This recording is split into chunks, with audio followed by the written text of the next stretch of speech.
안녕하시오. 안녕하시오. 안전한 TV 우리 시청자분들, 구독자분들. 자, 혹시 집안에 또 주변에 식구 중에 혹시 문제가 생기신 분은 없는지 참 안타깝고 또 궁금한 질문을 아니 드릴 수가 없소. 장마가 오랜 기간 이어지면서 주변에 어려움들이 많이 속출하고 있는데 어떠신지 상당히 안부를 좀 여쭙고 싶다는 말씀을 먼저 드리겠소이다.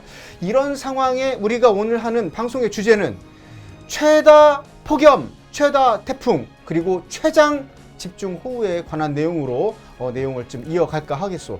이 여름 기간인데 여름이 어디 있는지 모르겠고 일단 비를 많이 봤소이다. 오늘 또 중요한 분 자리에 모셔서 얘기를 할 텐데 네. 예. 우리가 지금 코로나19 때문에 굉장히 엄중한 상황인데 요즘에 글쎄요. 그 자연 재난 때문에 속된 말로 밤새 안녕이란 말이 나올 정도로 굉장히 지금 엄중한 상황입니다. 그래서 지금 이런 쪽에 기상 쪽에 최고 전문가 개인적으로 저하고 또 친하신 분인데 벌써부터 친분 자랑을 먼저 시작하고 근데 이게 제가 친해서 이렇게 모신 게 아니고 여러분들이 먼저 하셨다는 것을 정확하게 예. 그 우리나라 과거에 그 기상청의 대변인도 하셨고 지금 현재는 그 기상산업협회에 본부장님을 하고 계시는 김승배 본부장님. 제가 보통 때는 소개를 안 하는데 친하니까. 그러면 한번 네. 본부장님 직접 소개 좀 해주시죠. 네, 안녕하세요. 기상청 예보관 대변인을 역임했고요. 지금은 이제 기상을 소재로 기업을 하시는 분들이 있는데 그 기상 기업의 법인체인 한국기상산업협회 본부장을 맡고 있습니다. 이번 폭우 때 아주 대목이었습니다. 대목이다. 이 방송, 저 방송, 네. 저 하나 막 데려가려고 제가 여기 나왔잖아요. 맞아요. 여기가 중요하다. 맞습니다. 어디 그 K 본부하고 겹쳤는데 저는 여기 선택해서 일로 왔습니다. 재난방송 주관사를 매열하시고 지금 안전한 TV 시청자 여러분을 위해서 오셨다는 거 아니겠습니까? 자, 그래서 말씀드려 오늘부터 지금 이 시간부터 방송 끝날 때까지 날씨와 관련된 질문, 또 날씨와 관련된 좋은 의견 이런 거 내신 분들한테 저희가 선물을 드리도록 하겠소이다.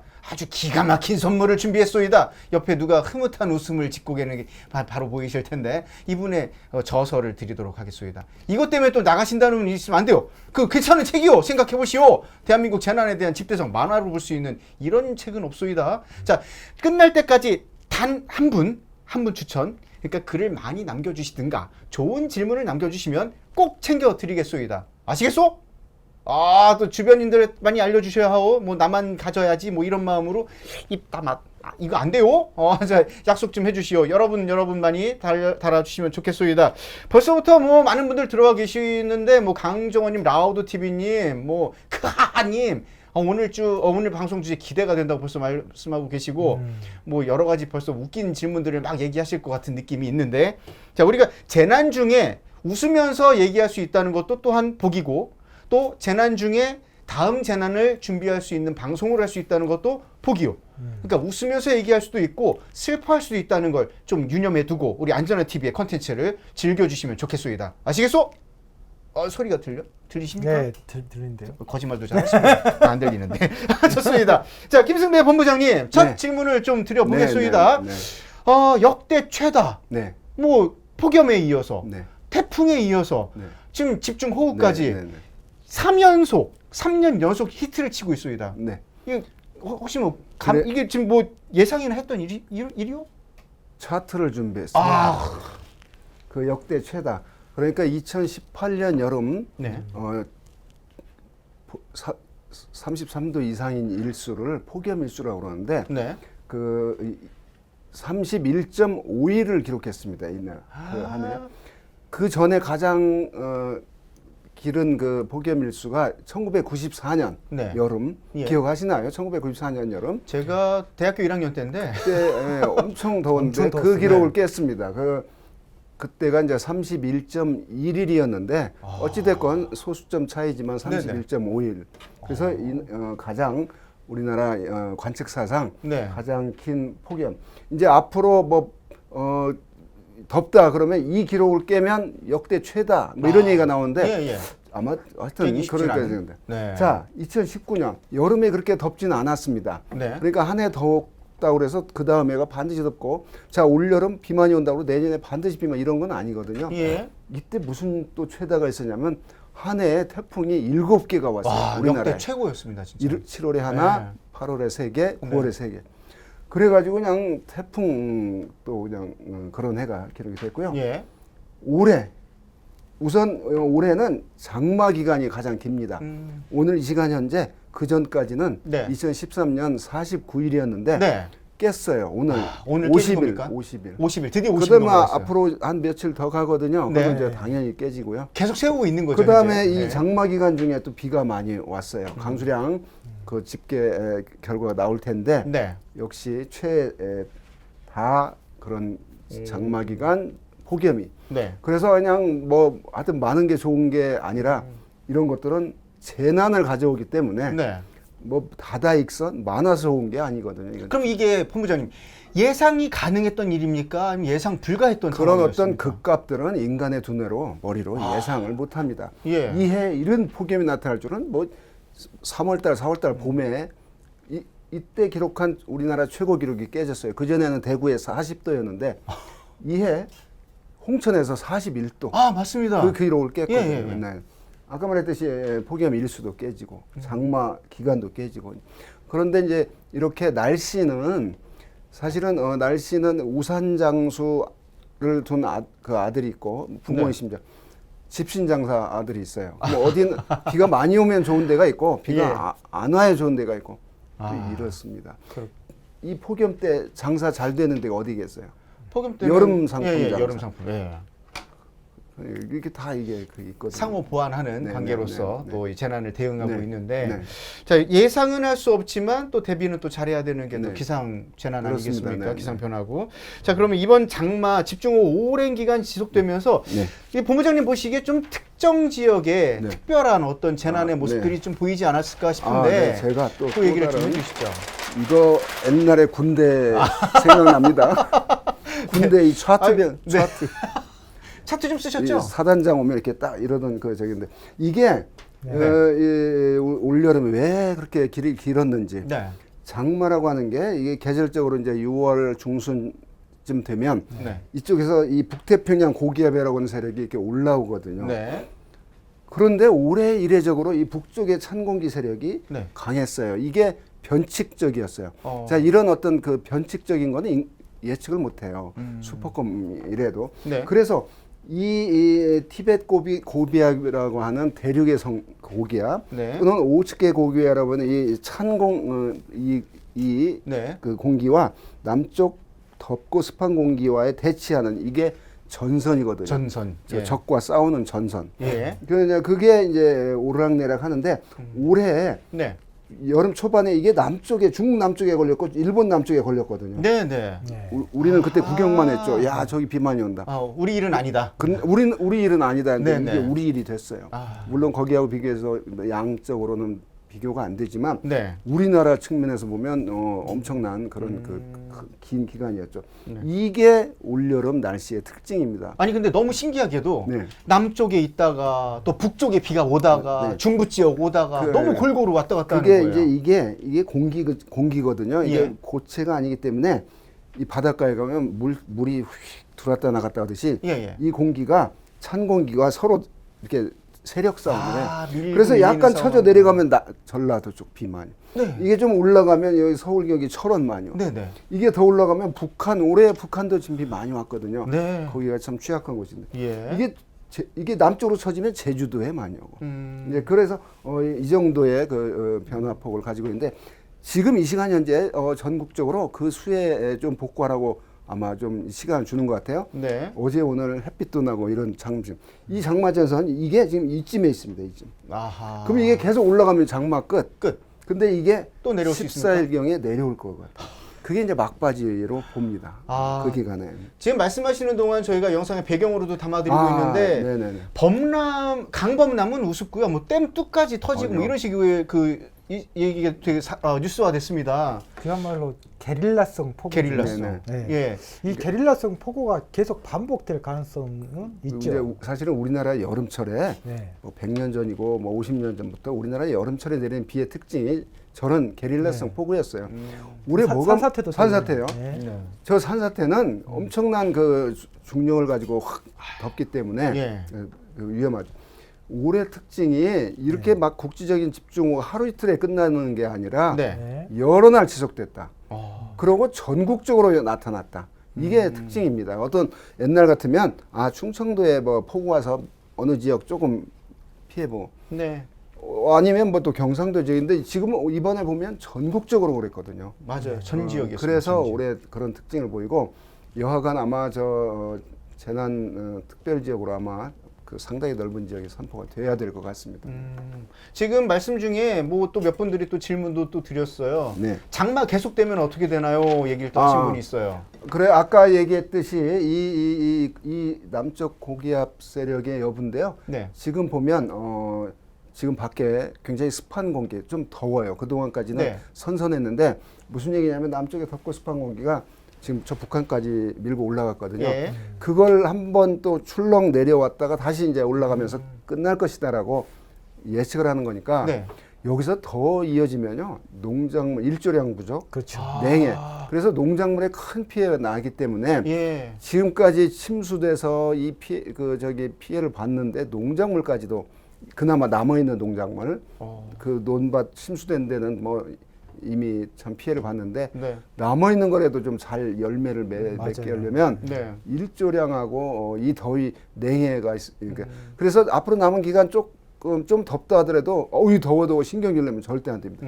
하느님께 감사합니다. 이 더위를 주셔서 그래야 됩니다. 네. 그러면 이 어플라이 휴가 필요해님이 얘기했던 북한으로 가면 다시 안 내려오나요? 이건 내려올 수는 있다. 그러니까 한번 14, 15, 16 이 3일간 지금 비를 보고 있는데 예. 그때 내려올 것 같아요. 이 올라간 장마전선이 내려올 땐 더 위험합니다. 아하. 왜냐 차고 습한 그 건조한 공기를 확 끌어내리거든요. 네네. 결국은 따뜻한 공기와 찬 공기와 만나면 비가 뭔가 나는 거죠. 사단이 나요. 사단이 그 집중호우. 예. 그렇군요. 네. 태풍도 아직도 남았는데. 태풍의 추가적으로. 계절이 이제 남았습니다. 작년에 네. 7개인데 우리나라는 저 5호 장미 하나 하나 걸쳐 지나갔죠. 하는데 작년같이 7개까지 갈지는 모르지만 네. 하여튼 이제 태풍의 계절이 남아 있습니다. 언제까지? 그렇군요. 적어도 9월 말까지. 네. 10월까지 가서 우리나라에 태풍이 영향 준 기록은 없는데 네. 이게 또 기상 이변이면 10월까지도 올 수 있어요. 하나 정도. 그렇군요. 그게 이제 이변이죠. 지금 비가 너무 오래 내렸고 태풍까지 온다고 하니까 일단 질렸어요. 사람들이 모두 네, 대부분 네, 질려 있는데 네. 특이한 건 태풍 세력이 계속 가는 게 아니라 온대저기압으로 빨리 소멸되더라는 그렇죠. 얘기죠. 그나마 다행이죠. 그나마. 이 와중에 막 그 슈퍼 태풍이 왔으면 난리 났을 겁니다. 정말. 뭐한 이마 또 이런 예. 말이잖아요. 네네. 그런 격이죠. 그렇습니다. 깐니마 똑까 뭐 이런 깐니마 똑까 그런 말 있잖아요. 있습니까? 저 오늘 예. 처음 들었는데 이거 입에 착착 붙습니다. 네, 그러면 더 깐데 똑간다 뭐 이런 건가요? 더 큰 적이죠. 예. 참 지금 이렇게 얘기를 하고 있는 와중에 잠깐 쉬었다 가야겠습니다. 지금 험한 말 나오고 있는데요. 다음 얘기를 좀 알아보기 전에 저희가 광고 하나 준비해봤습니다. 영상 보고 이야기 계속 이어가 보겠습니다. 네. 갑자기 많은 비가 내려 큰 피해를 주는 집중호우. 미리 대비하면 피해를 크게 줄일 수 있습니다. 기상정보는 수시로 확인하고 외출을 자제하며 응급약품과 생필품 등을 미리 준비해야 합니다. 공사장은 배수로를 설치해 물이 잘 빠지도록 하고 축대와 담장은 미리 점검해 보수하도록 합니다. 농경지가 침수되지 않도록 배수로를 철저히 점검하고 보수하며 산간 지역에서는 적은 비에도 물이 갑자기 불어나므로 계곡을 건너지 말아야 하고 물가 텐트 설치를 피해야 합니다. 산사태 의심 지역, 상습 침수 지역 주민은 안전한 곳으로 이동해 주십시오. 집중호우 피해, 안전수칙을 지켜 최소화합시다. 네. 근데 이제 저희가 방제 또 공학적으로 얘기할 때 다시 한번 멋있게 해주세요. 강정 이게 싫어요. 히트인데 다시 한번 시작. 아니요 싫어. 이거 해야 되는데. 저희가 이제 우리 본부장님이 자꾸 얘기해 주시지만 어떤 우리 과거에 어떤 고승이 그러셨잖아요. 여름에는 덥고 겨울에는 춥다고 하셨잖아요. 근데 그런 일상에 이게 예측이 된다 하면 재난이 아니죠. 원래 재난이라고 하는 것은 불확실성과의 싸움이거든요. 그렇기 때문에 우리가 이런 불확실성 있는 이런 재난에 대해서 꼭 우리가 알아주셨으면 좋겠고, 그다음에 우리가 자꾸 이 시간을 빌어서 제가 자꾸 얘기하지만 태풍, 홍수, 지진 각종 자연 재난 중에 최근에 우리 통계에서 최근 104년 동안 한반도에서 가장 많은 그 인명 피해를 냈던 게 태풍, 홍수, 지진이 아니라 폭염이었다라는 것을 우리 시청자 여러분께 반드시 기억하셔야겠네요. 기억해 주시기 바랍니다. 네. 네. 아, 이 얘기를 하시기 위해서. 근데 데이터를 어디서 이렇게 많이 우리 행안부 통계가 있어요. 재난 통계. 재난 통계, 재난 연감 보시면 되니까. 자, 관심 있는 분들은 저희 행안부 재난 연감도 뭐 한번 한 찾아보시면 말씀 좋겠습니다. 그래서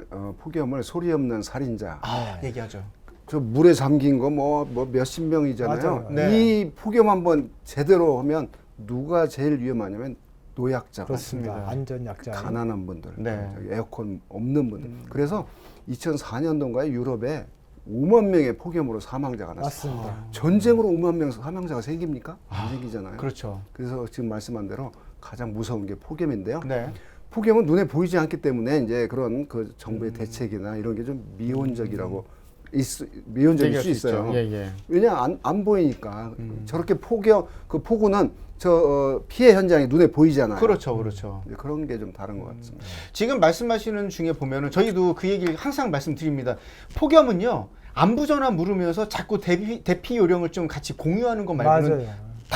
떠오르는 또 특별한 대책은 따로 없습니다. 네. 스스로 안전한 곳, 보다 시원한 곳으로 네. 대피하시는 게 가장 중요한 네. 거니까요. 네. 주변을 좀 많이 살펴주시는 게 가장 좋은 네. 방법이 되겠죠. 또 가까운 곳에 네. 행정안전부하고 지자체가 지금 잘하고 있는 것 중에 대피. 무더위 쉼터. 무더위 쉼터. 너무 잘하고 있는 것 같아요. 네. 가까운 그 뭐 은행도 은행이라든가 있고요. 네. 네. 경로당도 네, 있고 맞습니다. 뭐 여러 가지 장소가 있으니까요. 주변에 어디 찾아야 되냐 궁금하시면 궁금해하지 마세요. 안전 디딤돌 스마트폰의 앱을 이용하시면요. 내가 있는 위치에서 가장 가까운 대피소 안내가 이루어집니다. 네. 내 있는 곳이 반짝반짝 뜨거든요. 네. 가까운 데 안내되니까 그리 가시면 됩니다. 예, 이용하시면 좋겠고요. 네. 지금 우리가 기상 얘기를 하고 있는데 야, 이 질문 참 이거 공감하겠지만 그래도 한번 좀 부담되시겠지만 어떤 걸 어플라이 휴가 필요해 님이 얘기하셨는데 이게 예측만 하는 게 사실 이게 정확하지는 않잖아요. 이런 얘기를 또 하시는데 많은 국민들이 기상 정보에 대한 불신을 갖고 있습니다. 네네네. 네. 우리나라 기상 관측 시스템의 신뢰도를 또 어떻게 볼 수 네네네. 있는지 궁금하거든요. 우선 우리나라 기상 관측 시스템의 신뢰도 먼저 한번 좀 얘기 좀 해주실까요? 어제 네네. 느닷없이 그 실시간 검색어 1위가 노르웨이 기상청이 떴다고 이슈가 됐어요. 네네. 그래서 한번 알아보니까 뭐 한국 기상청 예보보다 노르웨이 기상청 예보가 더 정확해서 날씨 망명을 기상망. 한국 못 믿겠다. 네. 네. 그래서 알아보니까 이제 노르웨이 기상청이 그 홈페이지에 서울하고 가로 열고 사우스 코리아 네. 한국으로 그냥 네, 통으로. 예, 서울에 대해서 예보를 해요. 그건 네. 뭐 우리나라도 뭐 파리 예보하고 뭐 저기 뉴욕 하죠. 할수 있죠. 네. 그런데 이제 거기에 뭐 18일, 19일, 20일 이렇게 해가지고 24시간에 대해서 네. 우산 있어요. 네. 그러면 20일 날 막다. 근데 이 장마 전선이 쫙 있으니까 네. 전체 뭐 비비비비 한 거예요. 예. 24시간 동안 한 뭐 30분이건 1시간이건 비가 와요. 예. 그러면 그거 보고서 야, 잘 한국 맞았다. 맞다. 예. 한국은 3시간 간격으로 해줘요. 그러니까 제가 모 방송에서 비유를 했는데 거기는 그냥 축구 그 골대 앞에서 그 페널티킥을 찬 거고 네. 우리 한국은 저기 조그만 그 골대를 만들어 놓고 네. 골을 넣는 거예요. 왜냐하면 하루를 24시간의 그 관역을 3시간 간격으로 좁히고 또 5km 바이 5km 간격의 동네 예보, 동별로 예보를 해요. 네. 그러니까는 거기는 그냥 서울 그런 거가 이제 노르웨이 기상청인데 아마 한두 번 이용해보고 아니 우리 한국은 6시에서 9시 비가 오냐 안 오냐 싸움이 거기는 0시부터 24시니까 그 안에 비가 왔어요 실제 예.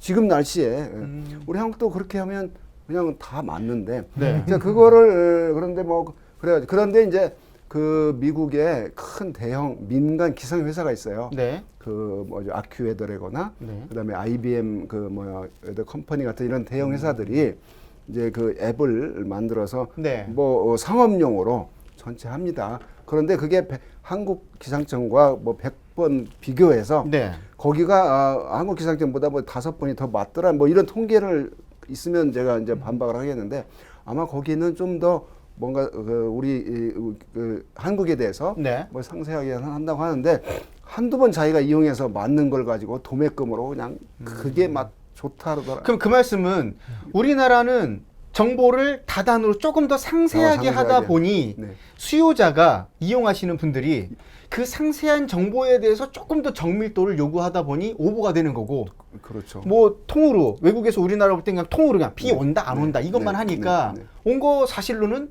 그게 더 정확도가 네. 높게 보인다 이 말씀이신 그럼요. 거예요? 그럼 지금 그 얘기예요. 그러니까 하루 전체를 가지고 큰 관역에다가 화살을 쏘는 거하고 네. 조그만 관역에도 화살을 쏘는 거하고 잘 안 맞을 확률이 누가 있겠어요. 이제 그런 건데 왜 우리는 그러면 안 되는 거 그렇게 한국은 그냥 하냐? 그렇게 이용자에게 더 정보의 어떤 그 편의성을 네. 높게 해주려고 그런 거거든요. 그런데 그게 이제 과학의 한계고요. 네. 올 여름처럼 국지적으로 아까 게릴라성 폭우라고 그랬는데 예. 게릴라가 뭐예요? 시가전할 때 여기서 딱 치고 막 빠지는 총 쏘고 거죠. 예. 여기서 총 쏘고 예. 아 여기서 그 비 내리는 범위가 한 10km밖에 안 돼요. 탑으로 돼 있어요 구름이. 아. 그 뭉게 구름이. 예, 예. 자 이게 철원에 걸릴지 좀 음. 오른쪽에 이 서울 가리봉동에 걸릴지 예. 이건 알 수가 모르거든요. 없는 거예요. 그러나 심각한 그 많은 비구름이 만들어질 거 나는 알아요. 예. 그거는 예측이 가능한데 네. 언제 어디서 얼마큼 이거는 교과서에 불가능하다 이렇게 쓰여 있어요. 그래서 한국 예. 기상청이 뭘 못해서가 아닌데. 그러니까 우리도 그냥 하루 오늘 비 옵니다 하면 그건 맞는 건데. 맞죠. 예, 지역별로 조금 더 편차를 세미로 그렇게- 하다 보니까 그렇게 옛날에 안 맞는 했잖아요. 거예요. 예. 아니 서울 한때 한때가 언제예요? 그래서 나누고 이제 그거 안 되는 거지만 그다음에 100mm 온다, 500mm 온다를 인간이 이 비구름 안에 수증기가 있고 그게 물방울로 변하면 떨어지는 게 물이고 비인데 네. 그게 지금 있는 구름에서 뭐 1000톤이 떨어질지 2000톤이 떨어질지 모르는 거거든요. 그걸 알방 어떻게 알아요? 근데 그걸 얘기를 하시든 하잖아요. 예. 그게 안 되는 거지만 이용자가 아니 500mm 그러면 그걸 이제 어느 정도 가늠을 하라. 그냥 서울 한때 비 많이 오겠다 이러면 정확해요. 아니 가만히 생각해 보니까 옛날에 그 김동완 시대, 네, 뭐 김동완 캐스터 할 때 홍보원 시대 그렇게 얘기하신 게 아니라 정확하게 기억나는데 곳에 따라 곳에 따라 때에 따라 곳에 곳에 따라 따라 오후 한때 비 이렇게 했다고 지금 또 옛날에. 기상청은 폄하할 때 그 김동완 시대가 더 정확했다. 맞아 그 표현이 맞을 수밖에 없네. 이렇게 가만히 또 그렇게 말하면 아니 정확했는데 이제 그런 거에서 그래서요 저는 그 과학 문맹자가 되지 말자. 과학에 대한 문맹 그걸 못하기 때문에 그런 거지. 우리 네네. 한국이 무슨 뭐 돈이 없습니까? 머리가 안 좋습니까? 그냥 네? 우리 한국 사람들이 그런 한계를 가지고 그냥 예보만 비만 많이 와서 피해가 나잖아요. 네네. 그거 예보 맞았냐? 그거 먼저 따져요. 누가? 기자가. 그래놓고 그냥 도매금으로 막 때립니다. 방금 지금 이렇게 말씀 주셨는데 본부장님 네. 그러면 우리 기상청의 네. 관측이라든가 야. 예측 뭐 우리 슈퍼컴퓨터도 옛날 도입했잖아요. 아, 예. 네. 그 얘기 좀 한번 해주시죠. 슈퍼컴퓨터. 네. 때는 1998년 7월 30일 나왔다. 롱롱 타임하고 지리산 폭우가 내립니다. 밤 네. 한 11시부터 한 새벽 2시. 그때는 지금은 이 지리산 계곡 나오는 게 요즘 올해 이 비에 예.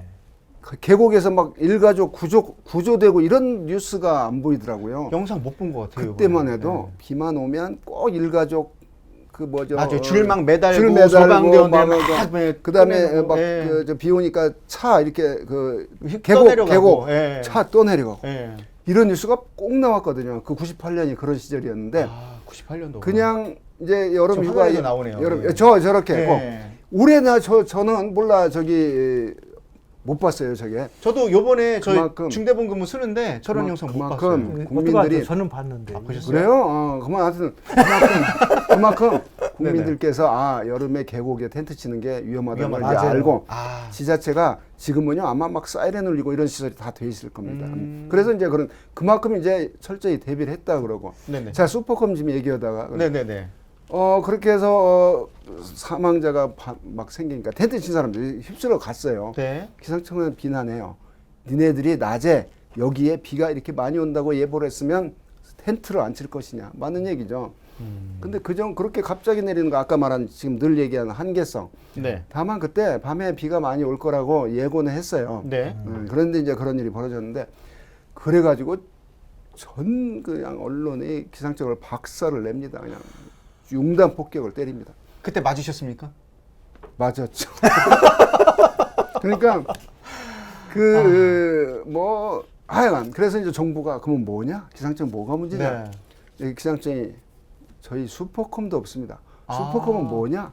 아니 인간이 어떤 그러니까 병원으로 말하면 MRI 이런 게 없습니다. 보는, 그저 맥을 짚고 예.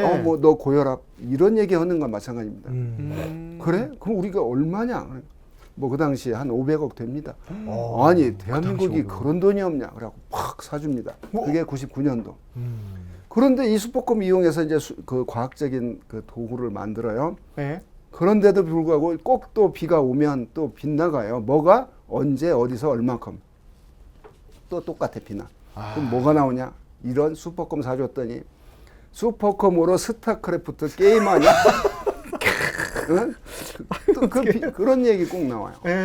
아니 그 슈퍼컴퓨터를 어떻게 스타크래프트 게임을 합니까? 그냥 이제 비아냥거리는 거죠. 그런데 이제 이번 비 보고 또 뉴스 앵커가 기자에게 아니 옛날에 기상청이 슈퍼컴 써서 뭐 예보가 틀린다더니 아직까지도 안 들어왔나 봐요. 이렇게 묻더라고.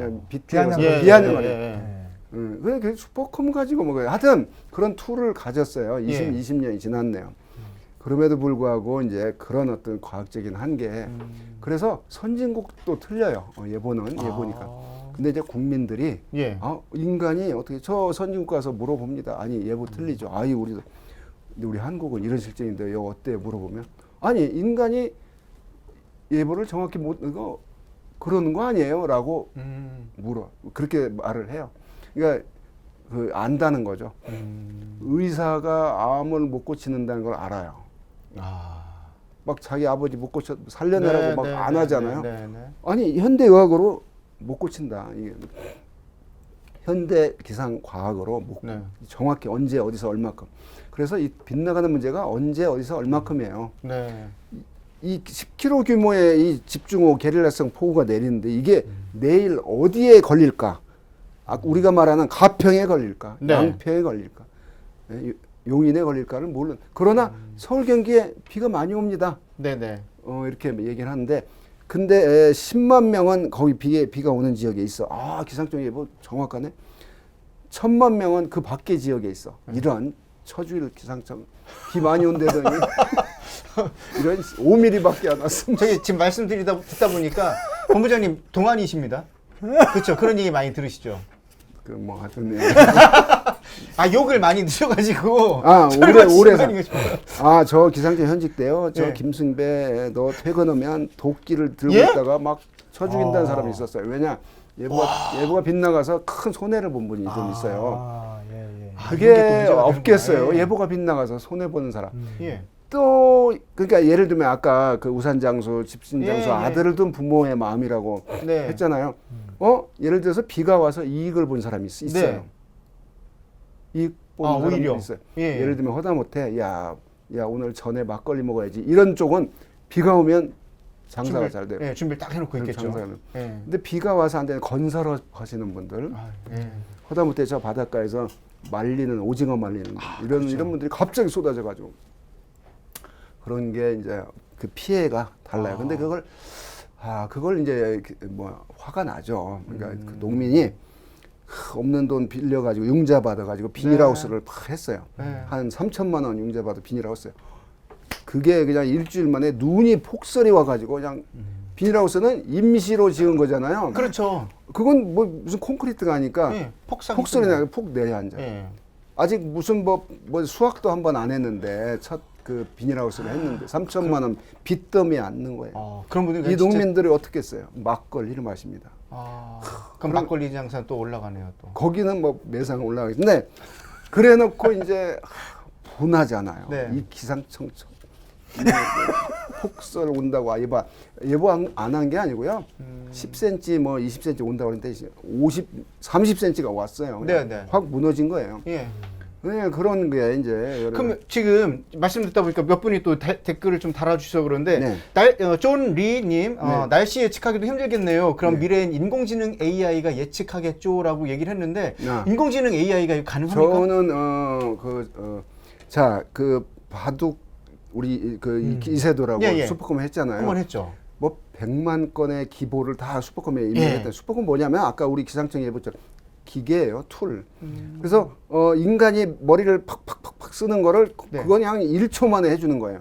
인간이 1년간 걸릴 계산을 슈퍼컴은 5초 만에 해줍니다. 아, 이 시간을 단축시키는 게 계산법을. 계산기예요, 계산기. 그런데 그런 저긴데 날씨도 이제 바둑은 이겼는데 인간 예보관보다 AI 기능을 AI 기법을 예보에 이용하려고 지금 연구 무수히 하고 있습니다. 아, 그렇군요. 그럼에도 불구하고 내일 가평에 400mm 비가 온다는 건 아마 저는 슈퍼컴도 예견을 못할 거다. 한 500년 뒤에도 그게 참 어려울 거라고 저는 봐요. 이야. 그 한계를 극복을 못하고 그래서 AI로 그런 어떤 기법을 이용한 인공지능 기법을 이용한 예보 지금 연구 많이 전 세계적으로 많이 하고 있습니다.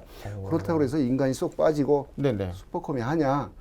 절대 힘들다. 그렇게는 아니고요. 최종 결정은 인간이 할 수밖에 없어요. 혹시 뭐 기상청에서 근무하시는 예보관들 그 일자리 때문에 이런 얘기 하시는 거 아닙니까?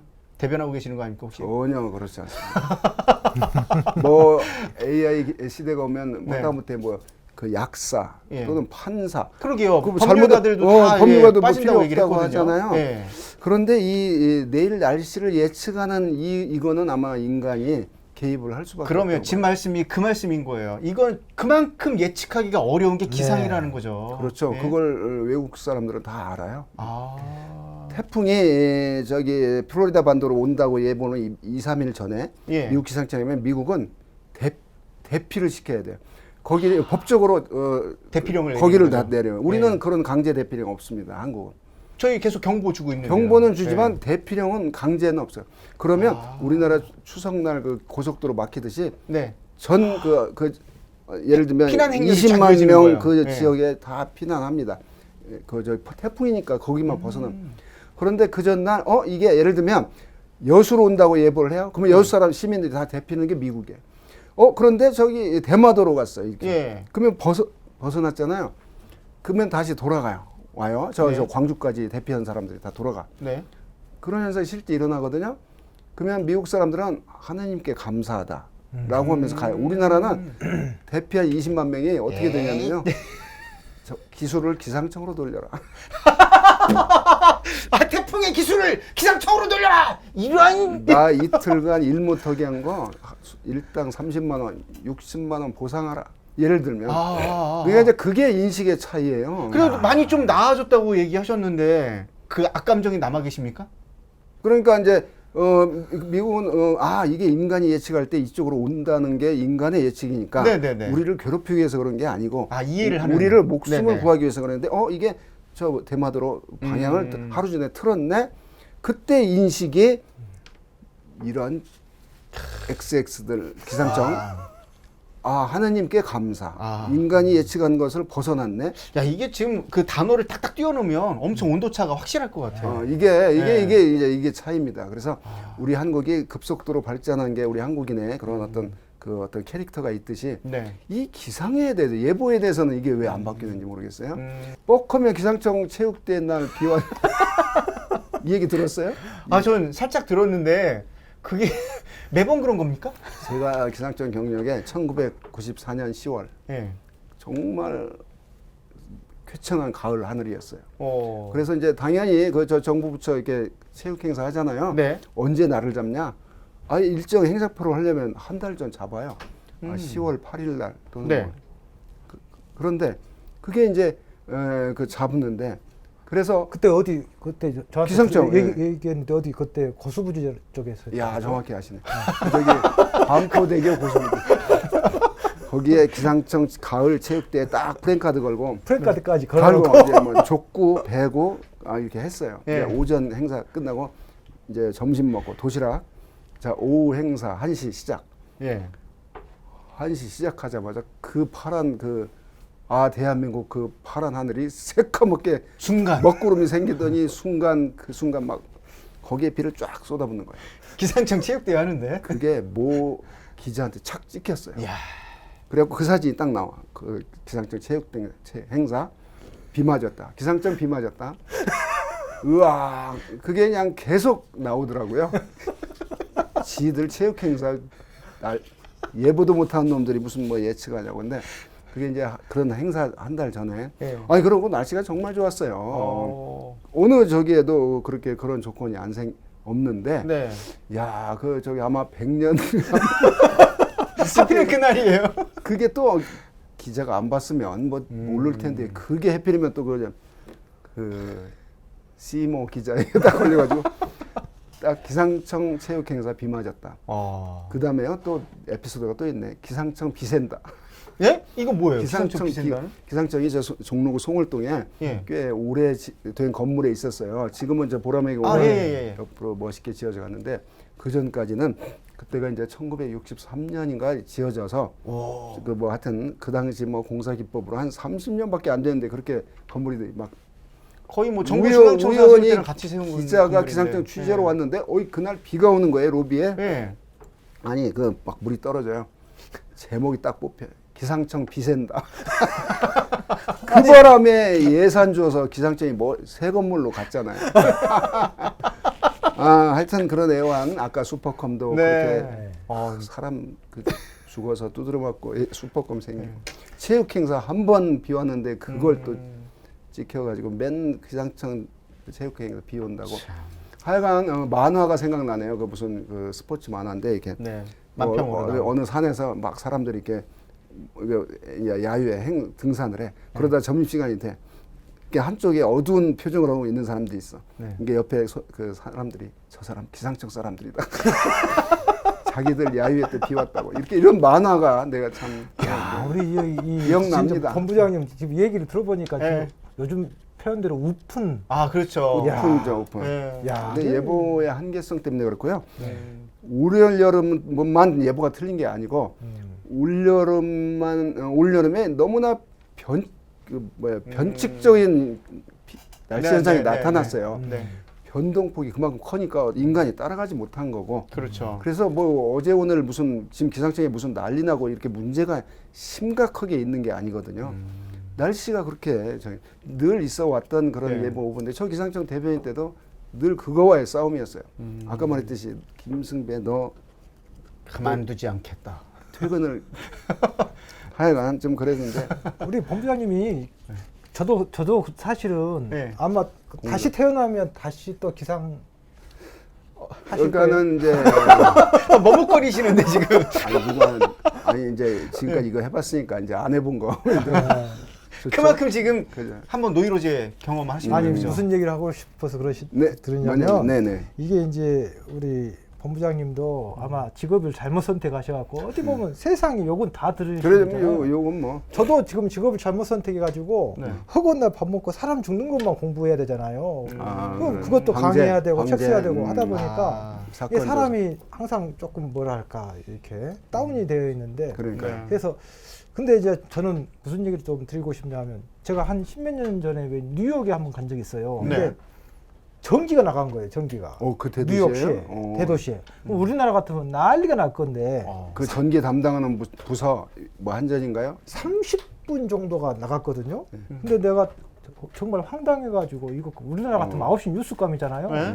근데 그 가이드 하는 말이 30분 정도야 뭐 기본 아닙니까? 이게 그만큼 이해. 예, 이게 우리나라의 어떤 이 불평불만 이런 것이 그러니까 사실은 우리를 더 발전시키는 발전시킨 거예요. 예, 그렇죠. 그렇게 정말 긍정적으로 생각하시자고요. 그러니까 그게 이제 발전의 원동력은 분명해요. 맞아요. 네, 그런데 그게 인간이 뭐가 무슨 문제가 있어서 지금 정전이 됐다고 이해를 하는 쪽이고 맞아요. 미국도 예보가 이렇게 여수로운데인데 왜 대마도로가가 그걸 예보한 사람이 잘못한 게 아니고 그런 이렇게 이해를 하는 그게 차이가 같습니다. 네. 그렇군요. 이해 폭의 차이가 크다. 지금 사실 좀 얘기하다 보니까 좀 갑자기 궁금한 것도 있어요. 지금 기상 예보의 정확도, 신뢰도를 높이기 위해서 다양한 정보를 많이 보고 계신 걸로 알고 있습니다. 예보관들도. 그런데 북한 쪽 기상 정보는 네. 어떻게 감지해야 됩니까? 좀 예상도를 보면요, 우리나라는 색깔이 막 있어요. 근데 북한은 그냥 하얀색으로 팍 그래서 나오거든요. 우리나라가 반도가 저 대륙에 네. 있는데 북한이라는 데는 뭐 꼭 기상만이 아니라 모든 정보가 딱 없잖아요. 네. 그래서 남한이라는 섬나라예요. 우리나라가 엄격히 말하면 섬. 특히 기상은 그래요. 북한이 뭐 저기 정보 교류가 없잖아요. 단 북한 정보가 없다고 해서 예보가 틀리는 건 아니지만 네. 더 근본적인 원인이 있지만 뭐 그런 것도 기상 자료는 뭐 우리가 또 삼면이 바다예요. 네. 네. 대륙의 끝에 있어요. 동쪽은 바다, 서쪽은 대륙. 그리고 또 동서로 있는 게 아니라 이렇게 남북으로 있어요. 길게. 예. 토끼가 이렇게 서 있는 거죠. 네네. 그렇기 때문에 대륙의 공기가 바다의 공기를 만나는 점에 우리나라 네. 서쪽에 동쪽으로. 그래서 또 우리나라의 64%가 산이에요, 산. 그렇죠. 큰 평지가 평온한 지역을 공기가 쭉 가면 변화가 별로 심하지 않아요. 네. 쭉. 근데 이게 가다가 산이 막히네, 강제로 상승하네, 넘어가면 또 강제로 막 내려가네. 이런 그 기류의 변화폭이 크죠. 네. 자, 거기에서 기상의 변화, 조화가 생기죠. 자, 그렇기 때문에 그런 데서 우리가 5,000년 이렇게 살아왔기 때문에 우리 국민성이 그냥 빨리빨리 이게 아마 된 것 같아요. 그 기후에 적응하는. 네. 그래야 살아남으니까요. 맞아요. 네. 여름에 빨리 적어서 찬바람 불기 전에 빨리 곡식을 거둬야 돼요. 네. 뭐 저기 동남아처럼 뭐 산모작 그게 심어놓으면 뭐 아니니까. 그냥 예. 이런 게 아니거든요. 네. 그렇기 때문에 이제 부지런하고 그 아주 적극적인 성격 네. 이런 건데요. 그런 면에서의 이제 어떤 긍정적인 면을 이렇게 날씨로 보는 그 인류. 네. 알겠습니다. 그러면 지금 우리 기상청 지금 전 대변인 김승배 전 대변인 지금은 한국기상산업협회 본부장 역임하고 계신 김승배 본부장과 함께 하고 있습니다. 우리 참여하고 계신 구독자분들께 다시 한번 좀 안내 말씀 간단히 좀 드리겠습니다. 저희가 오늘 좋은 질문 남기신 분들 그리고 또 의견을 많이 달아주신 분들 중에 골라서 저희가 선물을 좀 드릴 거예요. 그래서 저희가 이따가 방송 끝 무렵에 말씀드릴 건데 저희 커뮤니티에 이메일 주소 내지는 지금 그 아이디하고 이메일 주소 남겨주시면 저희가 연락을 드릴 거거든요. 지금부터 참여를 좀 더 적극적으로 해주시고요. 날씨와 관련된 이야기 또 내가 이번에 경험한 집중호우 피해 이야기 내지는 뭐 예방 이런 거 안 될까요? 이런 제안 뭐든지 좋습니다. 얘기 같이 해주시면 좋겠고요. 지금 김복현님 늦게 들어오셨는데 적극적으로 질문 남겨주시면 좋겠습니다.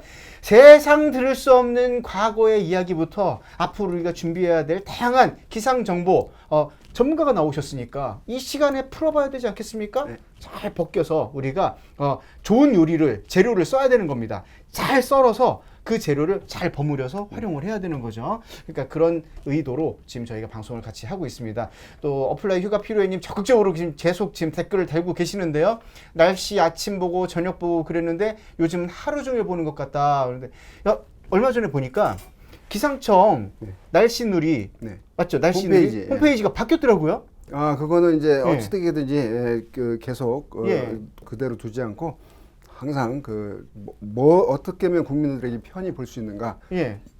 개편 작업을 하는데요. 네네. 그건 뭐 그때 바뀌고 아까 참 송 교수님이 그 기상청 관측 이런 게 어떻게 되냐를 제가 더 재미있는 얘기 하느라고 깜빡이잖아요.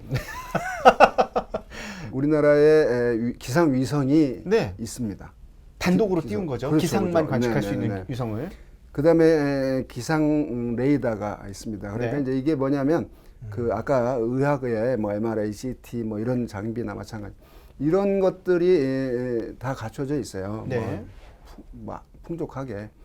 그다음에 관측망 또 조밀하죠. 전 세계 비교. 그래서 지금 2020년 이 시점에서 적어도 한 20년 전부터는 갖출 거. 그 전에는 좀 없어서 뭐 부족한 게 있었거든요. 네. 지금은 많이 관측망은 지금보다 더 많으면 많을수록 좋은 건 틀림이 없어요. 그건 뭐 어떤 한계가 없는 게 지금 관측 지점이 한 700개다. 그러면 이게 1000개가 되면 더 좋고 2000개가 되면 더 좋은 정밀해지는 거예요. 거죠. 더 조밀하면서. 예. 자, 그거를 순식간에 정해진 시간에 관측을 해서 전 세계 교환을 하고 네. 또 외국 자료도 수집을 해서 네. 슈퍼컴퓨터에 초기 자료로 줍니다. 그러면 슈퍼컴퓨터가 그 물리적인 계산을 해서 네네. 예보관에게 딱 가이드라인을 줘요. 네. 내일 24시간, 48시간 뒤에 이 서울의 공기의 기온, 공기의 특성이 어떻게 변할 것이다. 네. 라는 걸 가이드를 주면 그걸 이제 해석을 하죠. 예보관이. 자, 엑스레이 찍고 MRI 찍고 의사가 딱 놓고 이 사람이 암이다. 진단을 해주죠. 아니다 이러듯이 예. 그 똑같은 그런 과정을 겪는데요. 네. 이제 그런 과정 속에서의 근데 의사가 이 사람 8개월밖에 못 산다. 6개월 네네. 산다. 이런 얘기하는데 한 달 만에 돌아가시고 그쵸. 3개월 산다고 하는데 막 3년 살고 이러잖아요. 네, 맞습니다. 근데 이런 그 의학적인 오차. 그러니까 기상이라는 건 고정되어 있는 물체가 아니라 생명이에요. 생명체. 아니, 기체. 살아있는 기체이기 때문에 그렇습니다. 이게 어떤 식으로 변할지는 사실은 아무도 모른다는 거죠. 네. 그래서 개연성, 충분히 바뀔 수 있는 요지가 있다. 그러나 많은 부분 관측점을 만들어서 네. 정밀도를 높이고 있는 상황이다. 근데 우리만 또 높이면 안 되고요. 네. 우리는 저 편서풍기들 중국이 높여주면 더 좋죠. 아, 그건 정보 교류는 됩니까? 중국하고는? 우리 전 세계 기상 업무는 세계 기상기구 WMO라는 그 네. 국제 유엔 산하 국제기구를 통해서 예. 다 협력을 합니다. 그러니까 이제 우리나라가 만 가지고는 아까 안 된다는데 그런데 중국 정부에다 뭐 우리가 야 너네 관측망 늘려라 이렇게 강제할 수는 없고 없구나. 예. 거기도 관측망이 많아지면 자기도 좋고 전 세계가 좋다는 걸 알아요. 네네. 특히 한국이 더 큰. 그런데 우리나라는 극복할 수 없는 한계가 있어요. 뭐가 있어요? 서해 바다가 있어. 바다가. 바다에는 관측자를 못 세우잖아요. 이렇게 부표식으로 띄우는 건 안 되나요? 그래서 그런 식으로 있어요. 예. 근데 부표 많이 했다가는요, 배들이 못 다녀요. 그것도 배들이. 그렇죠. 배들이 또 이게 또 부딪히거나. 아. 그래서 이제 그 원격 기상 위성이라거나 레이더라거나 이런 걸 하는데 네. 아까 말한 예보 자체가 근본적으로 어려운데 우리나라의 지리적인 여건이 또 어렵단 말이에요. 그래서 끊임없이 미래를 내다보는 예측, 네. 부동산 예측, 뭐 주가 예측, 뭐 이런 거 건강 예측 다 하는데 이 날씨 예측도 네. 다 예측은 다 어려운 거예요. 그렇군요. 근데 개인적으로 잠깐 궁금한 게 네. 제가 한 7, 8년 전에 네. 기상청 그 보라매 쪽에 네. 가서 특강 한번 전 직원상 한 700명 되던가 그래요. 기상청 그러니까 직원들. 전체 전국은 네. 한 1,350명, 한 1,300, 네. 1,400 되는데요. 네. 본청에만은 한 500명 이렇게 네. 됩니다. 그때 당시에 하여튼 근데 재밌는 게 저 강의하러 갔다가 조금 방금. 황당했던 게 네. 기상청이 어떻게 하다 환경부 산하 기관이 돼요? 그러니까는 근데 저는 저 개인적인 생각은 이게 좀 재난과 이번에 경주 지진, 포항 지진도 마찬가지지만 네. 좀 이게 기상이 결국은 태풍, 홍수, 지진 여러 가지 재난과 관련된 거니까 네. 우리 행정안전부라든가 이렇게 가져야 되는데 생뚱맞게 환경부 그러니까 산하기관. 우리 송 교수 같은 분이 이런 정부의 정책 결정자가 돼야 돼요. 근데 이제 아니요, 그러니까 왜냐하면 생각이 다르잖아요. 네네.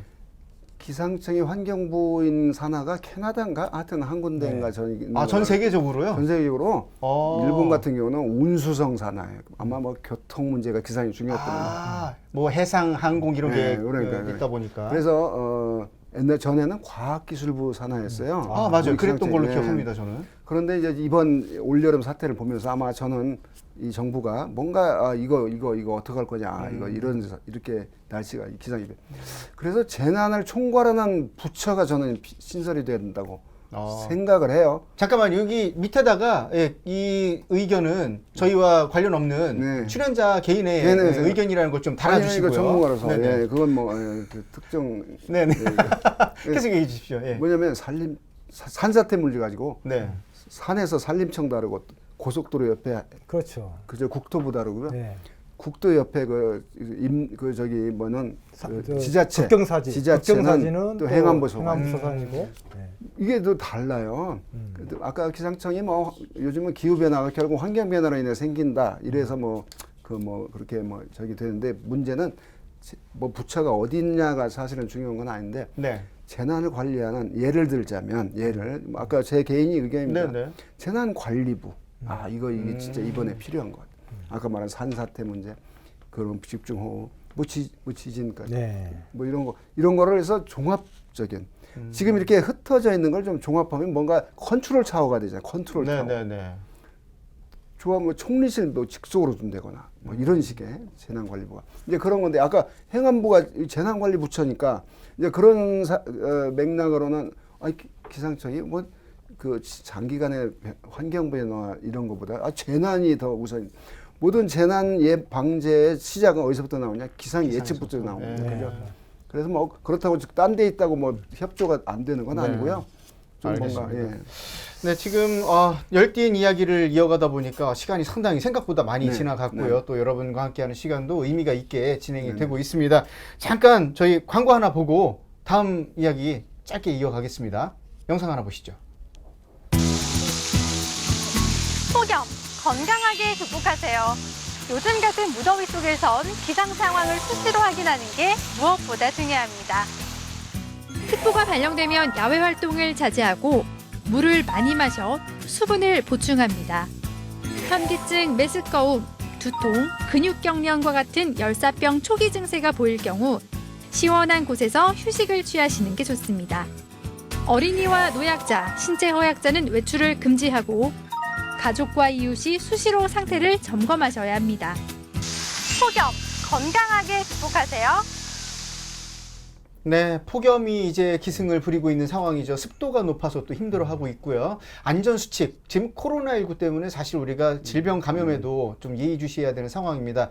기상기후로 인한 또 2차 피해가 또 커질 수도 있기 때문에 주변에 위험한 요소들이 있으면 미리미리 소독, 방지하시는 것도 상당히 중요합니다. 굉장히 중요한 얘기 하셨는데 네. 이번에 지금 이제 장마철에 굉장히 지금 TV 보면 피해가 많았잖아요. 네. 그런데 이제 한 시민의 인터뷰를 보고 저도 물론 그 불쌍도 하고 뭔가 좀 네, 측은한 마음, 측은한 네. 마음은 충분히 이해는 가는데 네. 시청자 여러분께 제가 정확하게 좀 죄송한데 말씀 맞아 죽을 각오로 좀 얘기를 하면 전 세계적으로 재난이 생겼었을 때 헌집 죽게 새집다오 해서 새 건물 지어주고 하는 국가가 단 한 군데도 없었고 그런 사례가 전 세계적으로 한 번도 없었습니다. 재난이 생기면 국가에서 글쎄 해주신 뭘 많은 거 특별 재난 피해 지역 뭐 이렇게 얘기하지만 사실은 일부 세제 혜택이라든가 일부 지원이라든가 일부 세제 감면이지 실질적으로 고스란히 내 피해거든요. 그렇기 때문에 내 생명과 재산은 내가 지킨다라는 이런 생각이 굉장히 중요한 것 같습니다.